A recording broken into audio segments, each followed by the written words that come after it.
Hello বন্ধুরা, সবাই কেমন আছেন? আশা করছি সবাই খুব ভালো আছেন। তো আমার চ্যানেলে সবাইকে স্বাগত। চলে এসেছি আরও একটা নতুন রেসিপি নিয়ে। আজকে রান্না করব মাছের ডিম। তার জন্য মাছের ডিমটাকে নুন হলুদ দিয়ে হালকা সেদ্ধ করে নিতে হবে।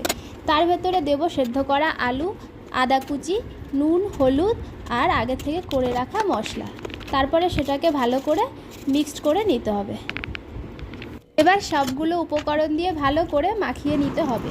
তো ভালো করে মাখিয়ে নিই। তারপরে কড়াইতে সাদা তেল গরম করে একটা একটা করে বড়াগুলোকে ভেজে নিতে হবে। ভালো করে ভেজে নেবো এপিট ওপিট করে। ভাজা হয়ে গেলে বড়াগুলোকে আমরা নামিয়ে নেব। নামানো হয়ে গেলে সেই তেলেই শুকনো লঙ্কা আর পাঁচফোড়ন ফোড়ন দিয়ে কেটে রাখা আলু আর মশলা দিয়ে ভালো করে কষিয়ে নিতে হবে। কষানো হয়ে গেলে জল দিয়ে দিতে হবে। জল দেওয়ার পরে বড়াগুলো দিয়ে দেবো। দিয়ে দেওয়ার পরে সামান্য নুন দিয়ে স্বাদ মতো ঢেকে দেবো।